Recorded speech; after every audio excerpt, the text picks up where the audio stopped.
Para aquellos que no me conocen, mi nombre es Daniel Benavides. Soy hijo de esta amada iglesia, hoy día en un proyecto de trabajo con los adolescentes y los jóvenes en la Sexta Iglesia, que está en la comuna de La Reina, comuna entre comillas, porque somos una iglesia itinerante por el momento, pero por la gracia del Señor y su misericordia y su fidelidad esperamos encontrar prontamente un lugar para congregarnos. Así que les solicito oración por eso, para que el Señor pueda darnos el lugar que Él quiere, ¿cierto?, para poder congregarnos junto con los hermanos. Vamos a leer completamente el capítulo 39. Si usted tiene la Reina Valera sugiere, ¿cierto?, el subtítulo que dice José y la esposa de Potifar. Probablemente usted conoce la historia, es una historia, ¿cierto? Ahora que estaban los niños, me acordaba cuando yo era niño, muy común, ¿cierto?, estudiar la vida de José en la escuela dominical. Yo ahí es donde aprendí acerca de la vida de José. Pero como el capítulo es largo y a veces nuestra atención un poco que se difumina ahí entre pensamientos del día de hoy, tanta cosa hoy día de nosotros, bueno, es caótico porque yo voto en la cisterna, la Dani después vota en Maipú, vamos a ir donde mi suegro, entonces es toda una preparación hoy día bien compleja. Entonces vamos a hacer lo siguiente, vamos a ir leyendo determinados versículos y vamos a aplicar el principio relacionado a esos versículos. Y el tema de hoy, el pastor David conversó conmigo, los miembros del consistorio, es estudiar con ustedes y ver qué es lo que nos tiene preparado el Señor, ¿cierto?, acerca de la providencia de Dios. Providencia de Dios. La comuna de Providencia, siempre que yo ando por ahí, digo, sí, Providencia, pero providencia de Dios, providencia del Señor.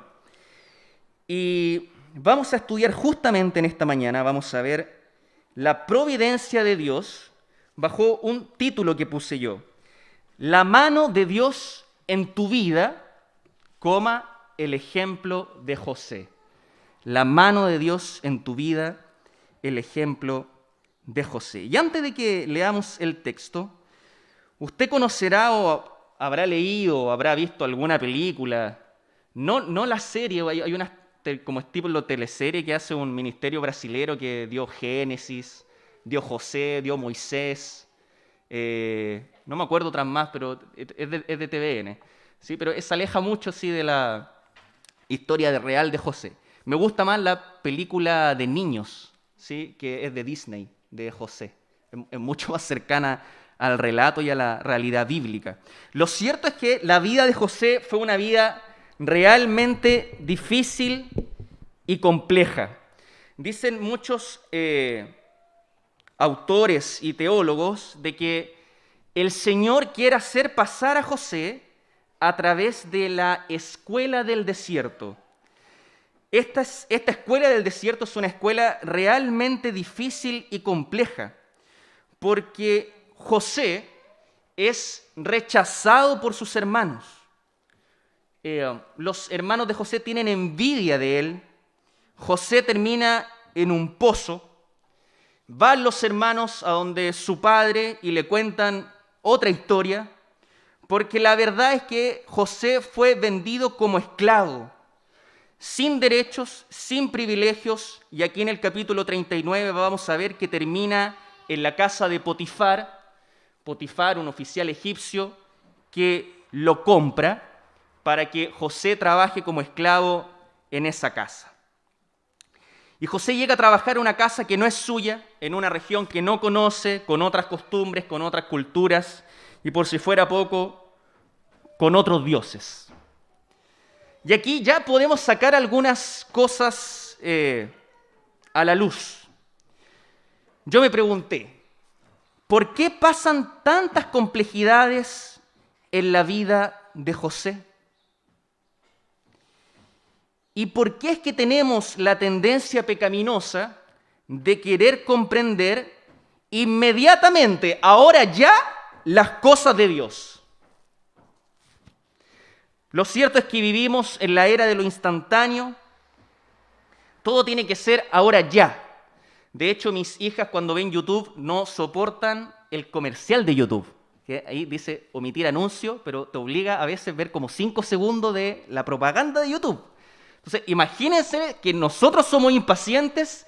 ¿Cómo será eso para las próximas generaciones? Pero lo cierto es que queremos entender absolutamente todo lo que nos acontece.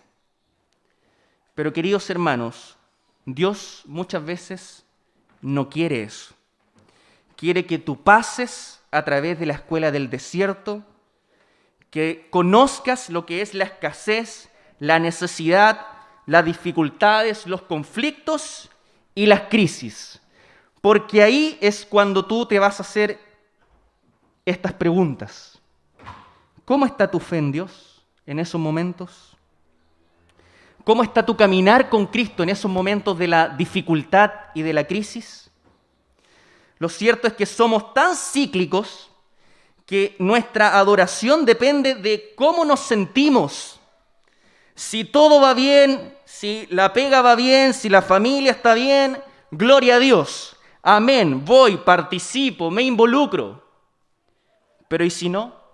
Cuando las cosas no están resultando como nuestra vista lo quiere, como nuestro corazón lo quiere. Si nuestra familia está pasando por dificultades, si hay crisis y adversidades, en esos momentos, hermanos, ¿cómo está tu caminar con Dios?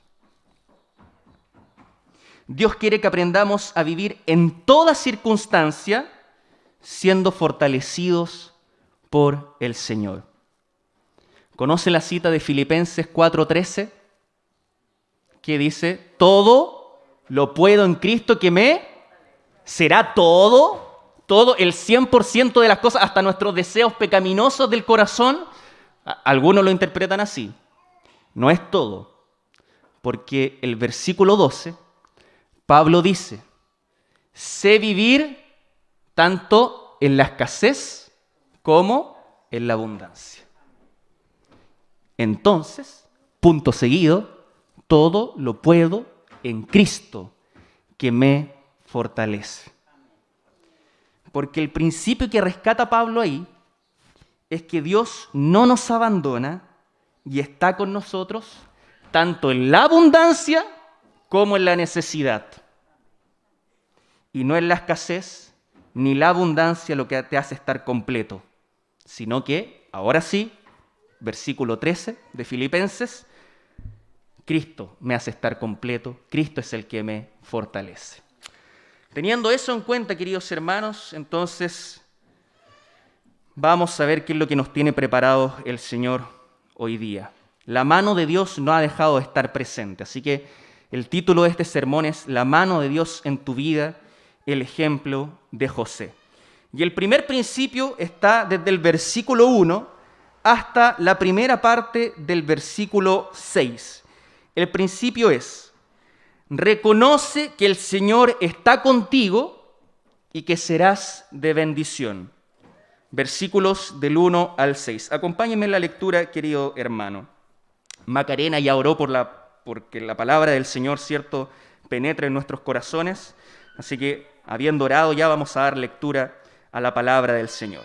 Dice así: llevado pues a Egipto, Potifar, oficial de Faraón, capitán de la guardia, varón egipcio, lo compró de los ismaelitas que lo habían llevado allá.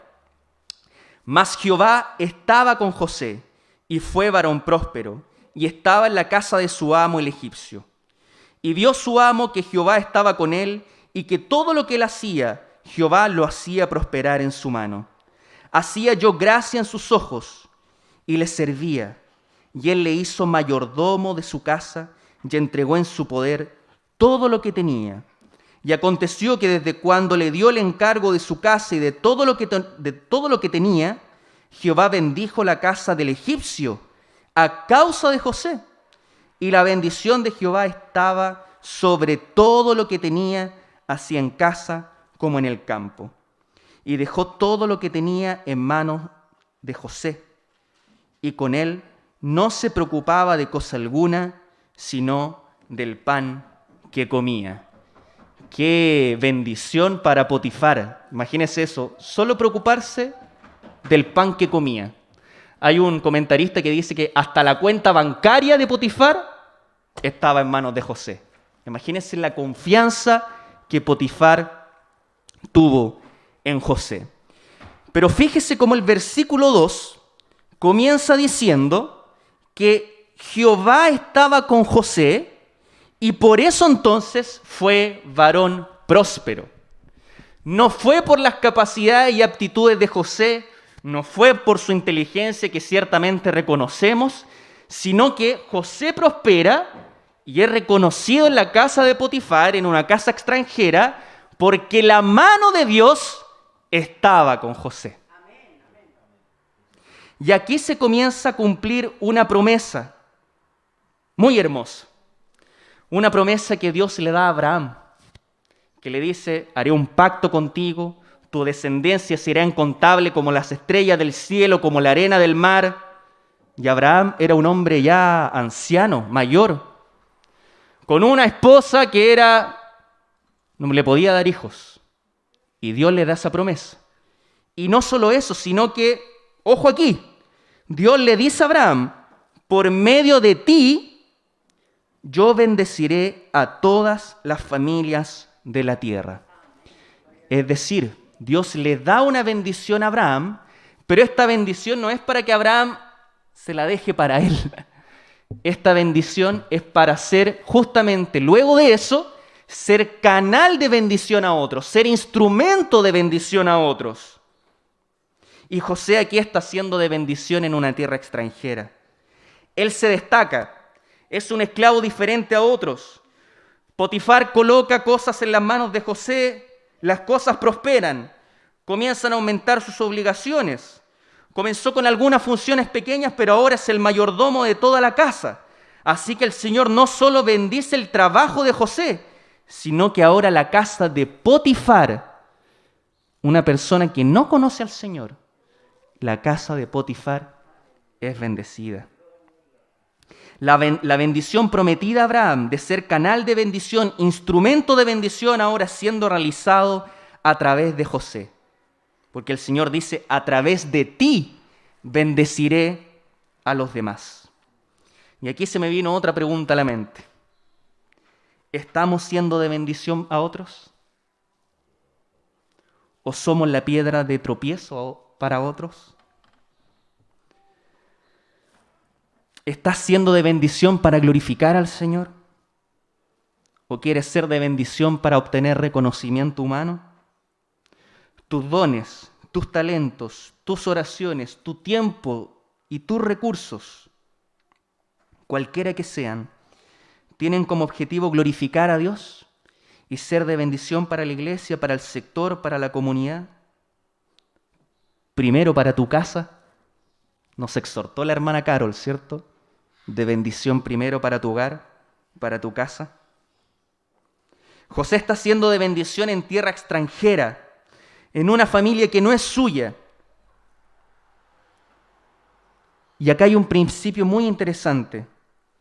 No solo ser de bendición en tu casa, no solo ser de bendición para tu círculo, para tu familia, para tus hijos, para tus padres, para los de la quinta iglesia, sino que para todas las naciones. Dios le dice a Abraham, anda y ve, yo te bendigo, pero ahora anda y ve y sé de bendición para los demás. Y la bendición de Jehová, además de estar con José, está ahora en la casa de Potifar. Es por eso entonces que Potifar coloca todo en las manos de José. Todo en las manos de José. Porque José está siendo de bendición, un instrumento en aquel lugar. Qué maravilloso, queridos hermanos. Pero el versículo 6 tiene como un quiebre en la narrativa. Fíjese ahí la segunda parte del versículo 6. Está, ¿cierto? El autor está comentando que José llegó a la casa de Potifar, que le correspondían ciertas funciones que fueron aumentando, dejaron todo en manos de José, Potifar dejó todo en manos de José, y ahora hay como un punto, que si bien ahí es un punto seguido, la verdad es que lo mejor es que en la, digámoslo así, en la traducción esto hubiese ido como un punto aparte, porque dice, y era José de hermoso semblante y bella presencia. Hay un quiebre en la narrativa, que es como una parte que no debería haber ido ahí. Pero el autor lo menciona, dice, y era José de hermoso semblante y bella presencia. Y esto nos da pie para nuestro segundo principio, pero antes déjeme darle una pequeña introducción. ¿Alguien tiene la NBI por ahí? ¿Sí? ¿Qué dice la NBI? José era bella presencia. Miren, bella presencia. Si Reina Valera hubiese sido chileno, hubiese puesto que José era encachado. Era guapo, de buen aspecto. Según los estudiosos, José pasa 11 años en casa de Potifar. Probablemente llegó a Egipto con 17 y después sale de la cárcel con más o menos de 30 años. Así que lo más probable es que José aquí era un veinteañero. Tenía 20 y tantos. Así que estaba en la flor de su juventud, una persona de buen aspecto, de bella presencia. Segundo principio, queridos hermanos, reconoce, ¿cierto? Estamos hablando de la mano de Dios en tu vida. En segundo lugar, reconoce que las pruebas vienen. Reconoce que las pruebas vienen. Versículos del 7 al 10. Acompáñenme en la lectura. Aconteció después de esto que la mujer de su amo puso sus ojos en José y dijo, duerme conmigo. Y él no quiso. Y dijo a la mujer de su amo, he aquí que mi señor no se preocupa conmigo de lo que hay en casa, y ha puesto en mi mano todo lo que tiene. No hay otro mayor que yo en esta casa, y ninguna cosa me ha reservado sino a ti, por cuanto tú eres su mujer. ¿Cómo pues haría yo este grande mal y pecaría contra Dios? Hablando ella a José cada día y no escuchándola a él para acostarse al lado de ella, para estar con ella. José, 20 y tantos años, la flor de su juventud, lleno de tentaciones. Pero no solo la aplicación tiene que ver con las tentaciones, también tiene que ver con las adversidades, con las injusticias, con las dificultades y por sobre todo con las pruebas que nos manda el Señor. Santiago 1:12 dice que Dios bendice a quienes soportan la prueba, a quienes soportan la tentación. Porque después, dice el texto, que haya venido o que haya superado la prueba, recibirás la corona de vida que Dios ha prometido a quienes le aman. Pero fíjese que no me hubiese gustado para nada haber estado en el pellejo de José. Porque ¿cuáles son los antecedentes? Tenemos a la mujer de Potifar que realmente está acosando a José, porque le dice todos los días, probablemente no es una frase literal de todos los días, está indicando un periodo largo de tiempo, probablemente hayan sido años, los años, ¿cierto?, en los que esta mujer se insinuaba a José. No sabemos por qué, puede ser que Potifar no le haya prestado la atención que se merecía, ¿cierto?, ella como mujer, como esposa casada. Otra probabilidad es que José, ¿cierto?, como era de buen semblante y buen aspecto, eso haya despertado, ¿cierto?, la pasión en la esposa de Potifar. O la opción también, una opción muy probable, es que en Egipto no se rigen por un código ético-moral, así que las mujeres eran más bien libres. La verdad es que cualquiera que sean las opciones, incluso las tres juntas, no es de importancia, porque la tentación es duerme conmigo. Aquí no hay coqueteo. Al tiro la mujer de Potifar. Ven, José, duerme conmigo. Y estudiando un poco acerca de las mujeres egipcias, me percaté de que las esposas de quienes están en un alto rol de autoridad eran bastante preocupadas de su aspecto físico. las mujeres egipcias, históricamente, bastante preocupadas de su aspecto físico. Es cosa de que usted mire alguna imagen o algún papiro, no sé, de las mujeres egipcias y van a ver aquí los primeros delineadores de la historia. Probablemente con algún énfasis cierto a adoración de algún dios pagano. Pero Egipto era más que eso. Fíjense, en Egipto ya había cosmetología. Ya eran estudiosos del cuerpo humano. Para ellos era importante lucir bello, lucir pulcro. Se bañaban con hierbas con aceite. Cleopatra realizaba baños de leche y miel. Hay un texto famoso encontrado en Egipto que se llama el Papiro de Ebers, que es probablemente el tratado médico más antiguo del mundo, que incluso en ese tratado dice que ya habían tratamientos de exfoliación e hidratación corporal. Miren los avances que ellos tenían. No solo eso, les voy a nombrar algunos. Algunos me dieron risa. Desodorante, depilación, cuidado del rostro, higiene bucal, maquillaje, manicure, pedicure, cuidado del cabello personal y también de las pelucas que eran símbolo de distinción, pero eran fabricadas de pelo humano. Así que se arreglaban el pelo, ocupaban champú, peinados, perfumes, ungüentos, aceites para la piel. Todo eso, queridos hermanos, para destacar una cosa, que la esposa de Potifar no era alguien descuidada.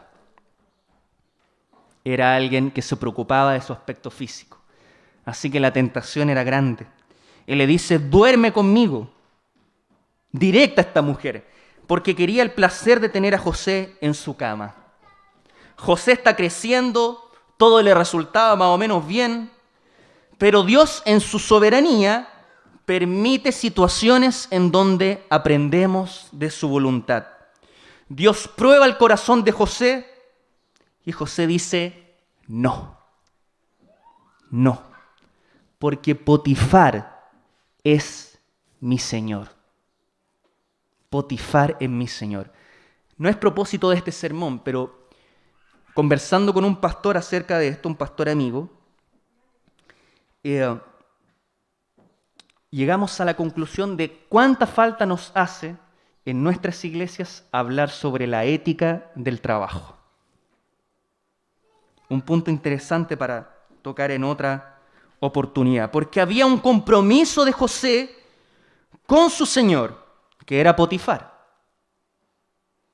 Pero él además dice, ¿por qué haría yo este grande mal y pecaría contra Dios?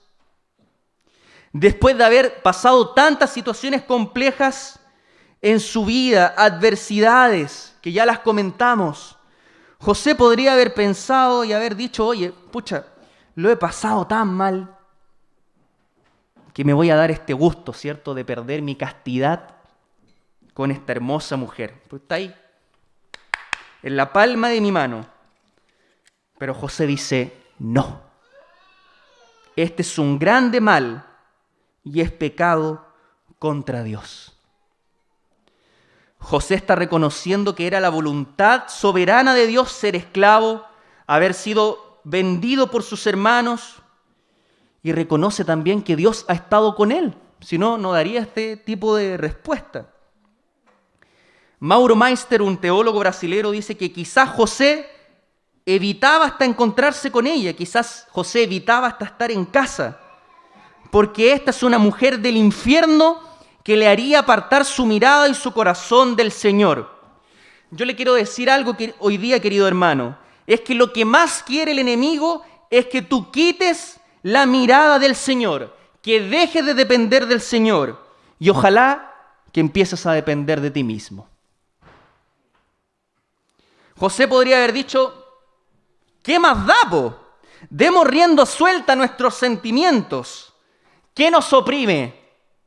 Vivamos la inmoralidad, vive tus sentimientos, vive tus emociones, sé libre. ¿Ha escuchado eso? ¿Le suena familiar? ¿Qué te ata? Vive. Líbrate de tus emociones, sácalas afuera. No te las guardes. ¿Quién te reprime? ¿Quién te limita?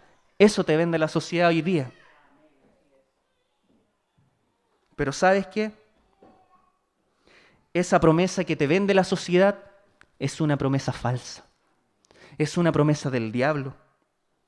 Así que no hay ninguna libertad. Te prometerá libertad, pero te esclavizará.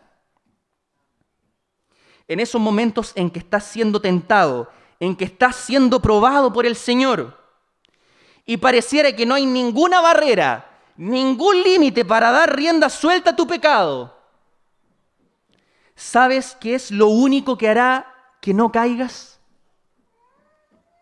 Hazte solo esta pregunta. ¿Tengo celo por Dios? ¿Es el Señor realmente el Rey de mi vida? ¿El Rey de mi corazón?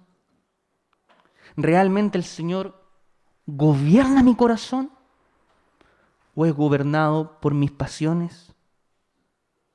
José reconoce que este es un grande mal contra Dios. Mira el versículo 11.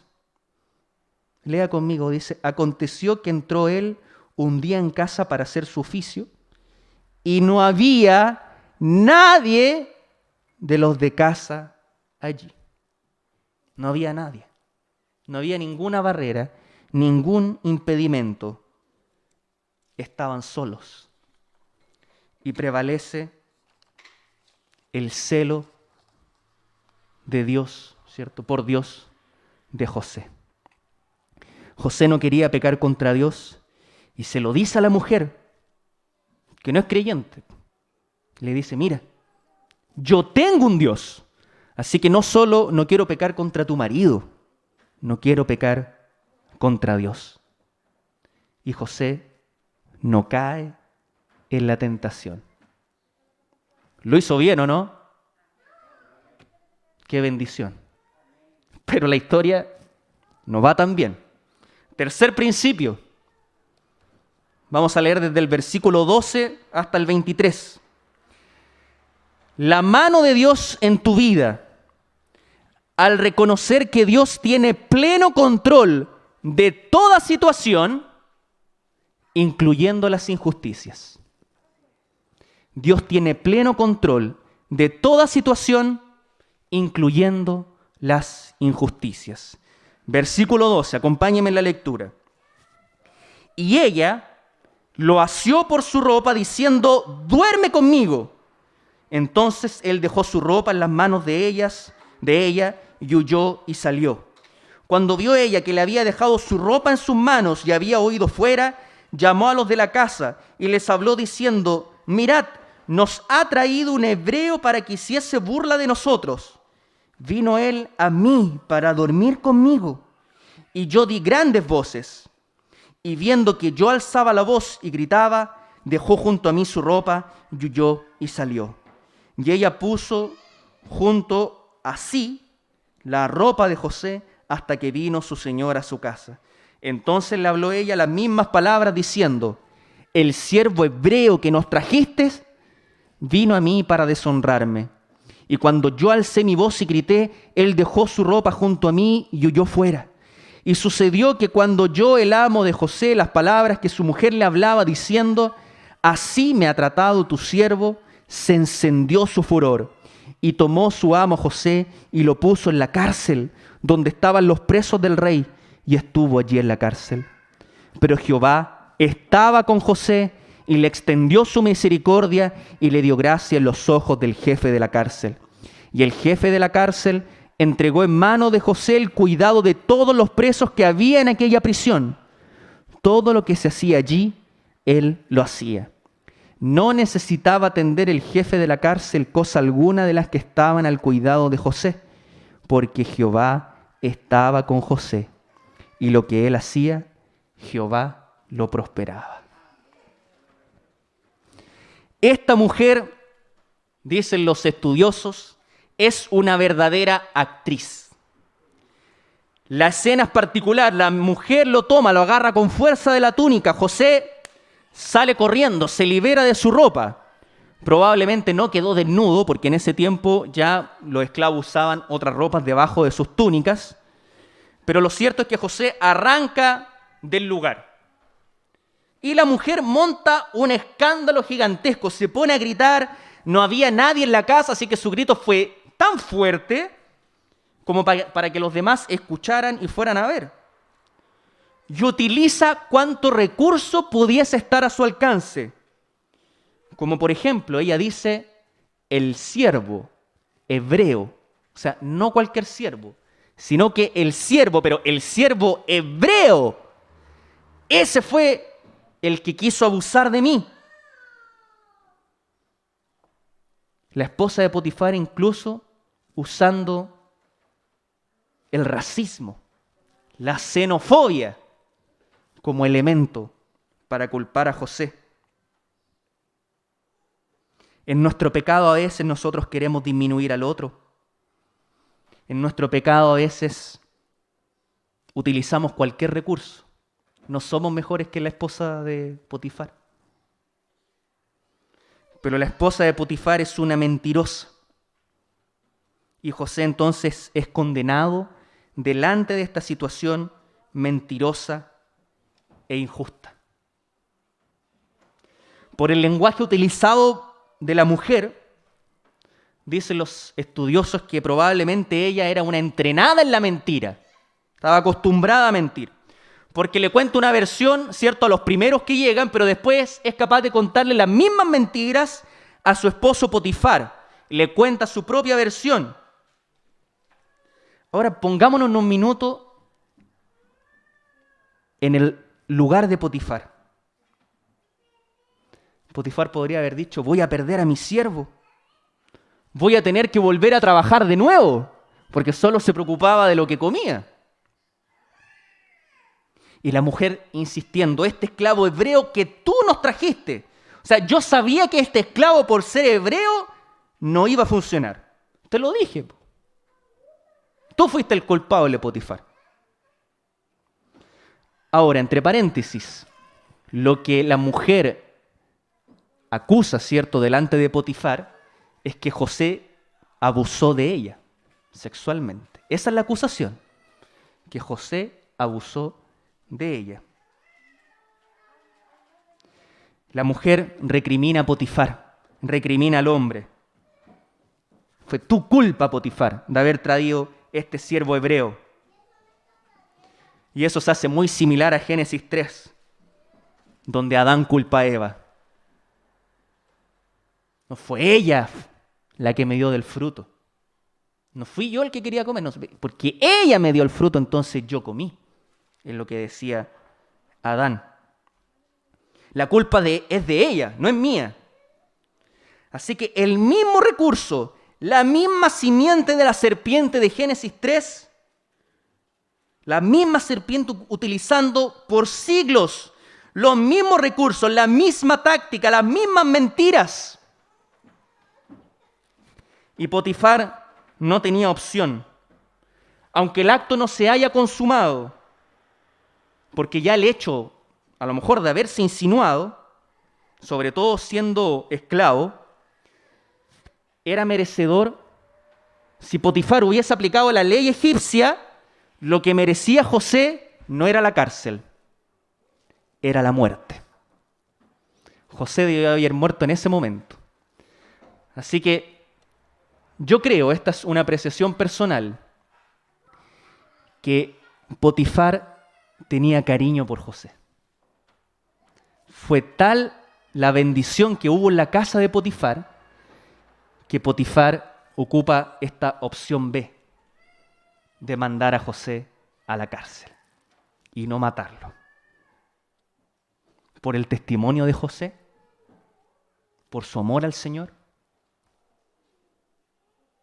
Cualquier opción, ¿cierto?, la una o la otra, es una injusticia lo que está viviendo José.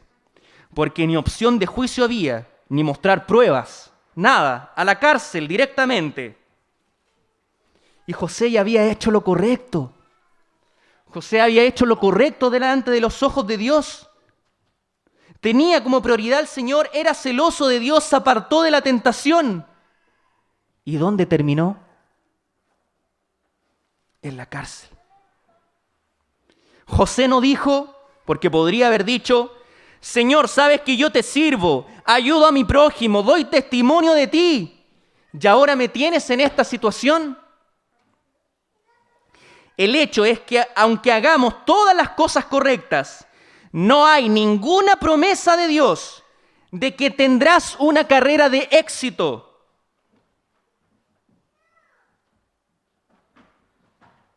O que tendrás una carrera de ascenso en todas las cosas que te propongas. Porque Dios quiere de nosotros que crezcamos en amor, que crezcamos en conocimiento de su fidelidad, en crecimiento de conocimiento de su amor, de sus atributos. José resistió la tentación y terminó en la cárcel. El problema es que estamos convencidos de que cuando hacemos lo que es correcto, creemos que lo que nos salva, lo que nos redime, lo que nos da éxito, es por lo que hacemos.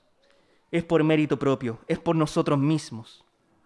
Solo recuerde la parábola del hijo pródigo.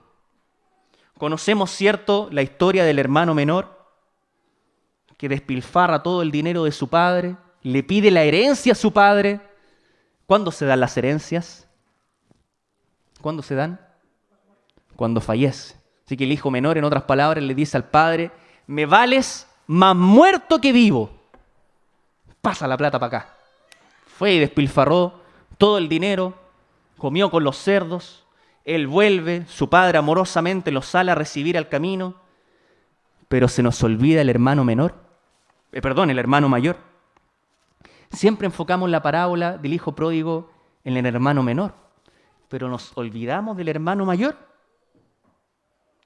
que le dice a su padre, porque él estaba lleno de autojusticia, porque el hermano mayor ahí aparece como el que hizo todo lo correcto, ¿cierto? Y le dice a su padre: ¿sabes qué? Yo te ayudé estos años, me quedé aquí, colaboré en todo lo que tenía que hacer, no malgasté tu dinero, pero ahora vas a celebrar una fiesta para mi hermano.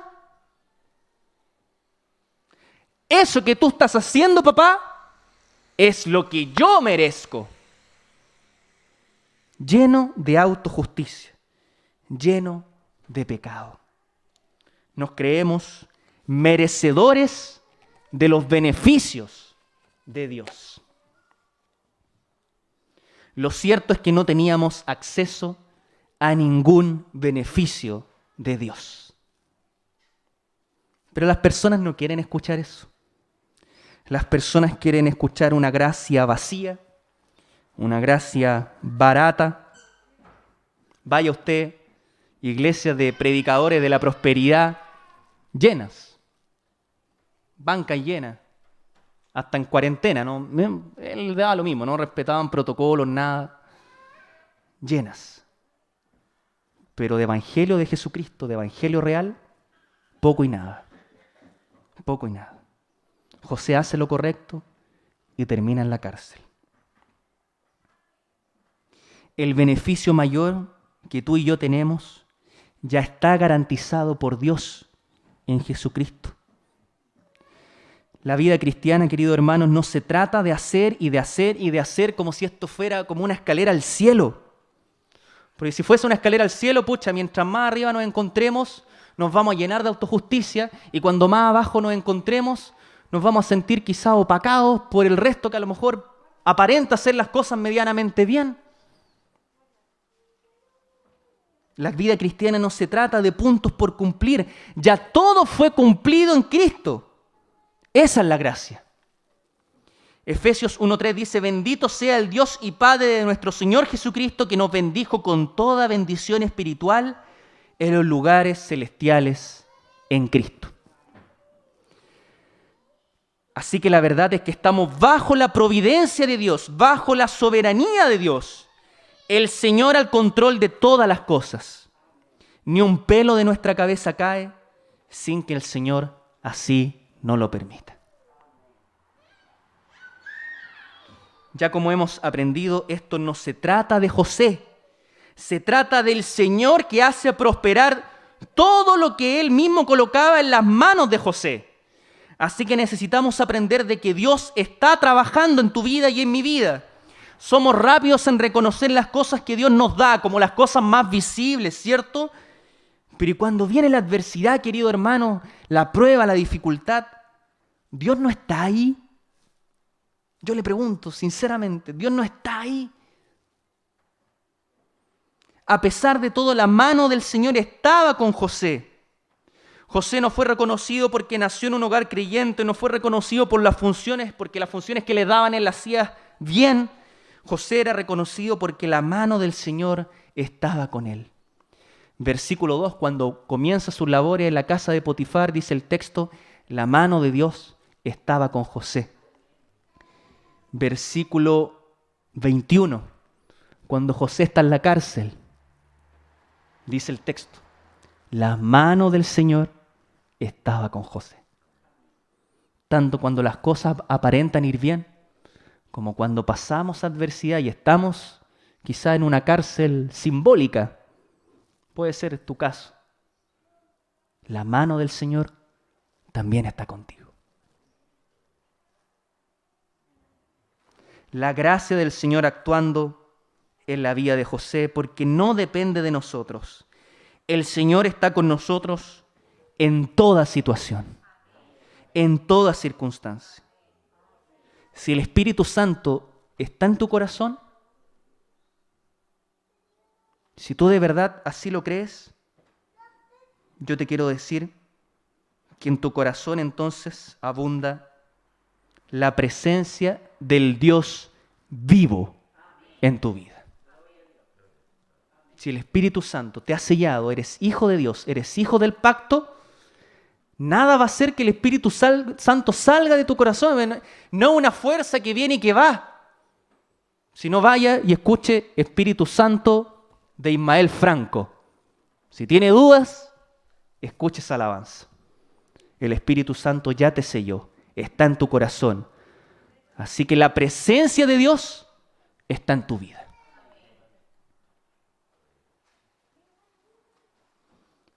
Y eso significa reconocer no solo que el Espíritu Santo está en nuestra vida, sino que en los momentos de adversidad reconocer que quien nos levanta es Dios, que quien nos restaura es Dios, que quien nos acompaña siempre es Dios. Esteban predica en Hechos su último sermón, su último discurso. Y él en Hechos 7, versículos 9 y 10, él habla de José. Y dice, los patriarcas tuvieron envidia de José y lo vendieron para Egipto. Pero mire lo que dice Esteban, pero Dios estaba con él y lo rescató de todas sus aflicciones. Esteban no era predicador de la prosperidad, porque una vez que terminó, no recibió aplausos, no recibió dinero, ni auto nuevo. ¿Qué le llegó a Esteban? Piedras. Hasta la muerte. No era predicador de la prosperidad. Pero él dice que Dios estaba con José y que lo rescató de todas sus aflicciones. Para reflexionar, queridos hermanos, ya ir terminando. En primer lugar, reconoce que Dios está en el control de todas las cosas. Yo sé que si tú has tenido contacto con la teología reformada, o si eres presbiteriano de años, has escuchado esto probablemente muchas veces. Que el Señor tiene al control todas las cosas, que el Señor es soberano, que vivimos bajo la mano del Señor, que vivimos en la providencia de Dios. Probablemente lo has escuchado por años. Pero eso tiene un desafío para el cristiano, para el creyente. Porque si reconocemos que el Señor tiene todo bajo control, si el Señor tiene todo bajo control, si el Señor es soberano, entonces ahora sométete al Señor. Aprende a vivir en sumisión al Señor. No es de decirlo nomás, es de vivirlo. En sumisión al Señor, no para vivir una vida de pasividad. Esto no es Canada Dry, haz todo, haz nada. No, el Señor no quiere eso. El Señor quiere que pongas tu corazón en Él, sabiendo que Él tiene control absoluto de todas las cosas. Incluso control, como lo vimos, de las injusticias. Y el Señor tiene el control de este proceso, ¿cierto?, que estamos viviendo, de estas elecciones. ¿Usted lo cree en su corazón, hermanos, que el Señor tiene el control? Él ya sabe quién va a ser el presidente que nos va a gobernar, los senadores, los diputados. ¿Y por qué no orar? Como lo dijo la hermana Carol, para que aunque no conozcan al Señor, tengan temor de Dios. Puedan conocer al Señor. En segundo lugar, hay luchas y tentaciones en la vida. Debe prevalecer tu celo por Dios. En tercer lugar, ora humildemente como Jesús. Jesús, a punto de ser crucificado, toma a sus discípulos, va a orar, Getsemaní. Y el Señor Jesucristo ora a su Padre y le dice, hágase tu voluntad y no la mía. Ojalá que pase de mí esta copa, pero hágase tu voluntad. Si la tengo que beber, la voy a beber. Que se haga tu voluntad y no la mía.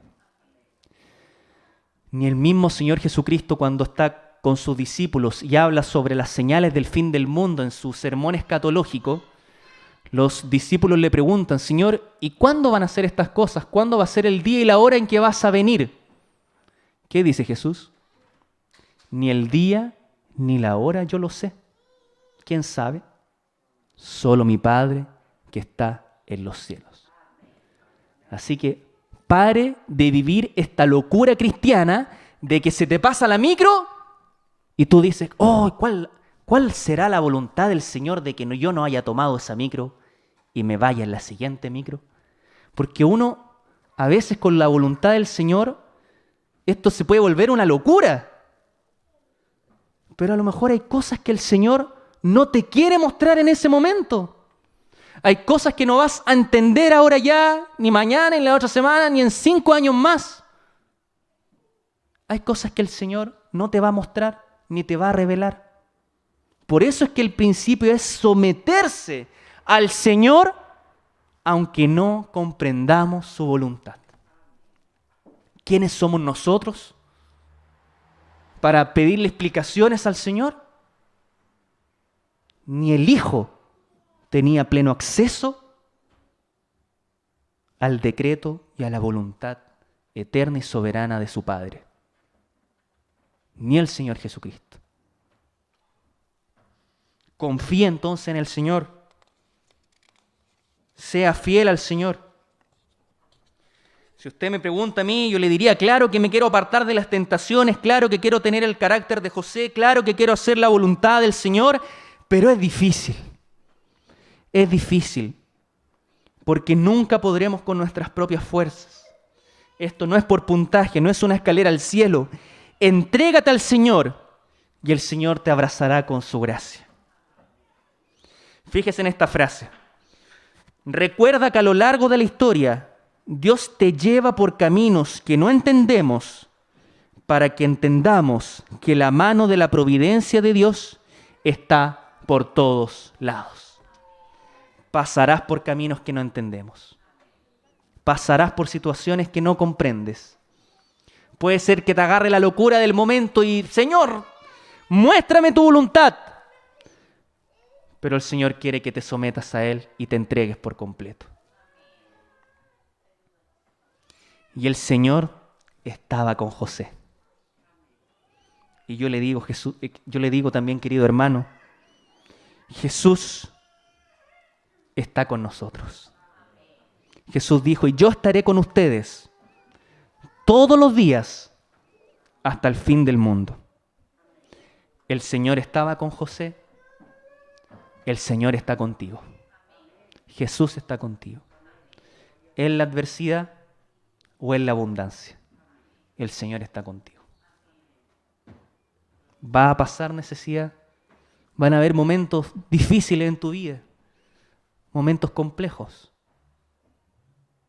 El Señor está ahí, así como en la vida de José. Y aún en la cárcel, José se destaca. No por sus capacidades, sino porque el Señor estaba con él. Amén. Que el Señor les bendiga. Y no se olvide que el Espíritu Santo está en nuestros corazones. Que aparezca cada vez más el carácter de Jesucristo en nuestra vida y menos el carácter de nosotros mismos. Amén. Solo para repasar, reconociendo entonces que la mano de Dios está en nuestra vida, ¿cierto? Reconociendo que el Señor está con nosotros y que somos de bendición, reconociendo que las pruebas vienen y reconociendo que el Señor tiene absoluto control de todas las cosas, incluyendo las más injustas, aquellas que parecen, nos dejan a veces medio con signos de pregunta, ¿qué está pasando? Pero el Señor está con nosotros. Amén.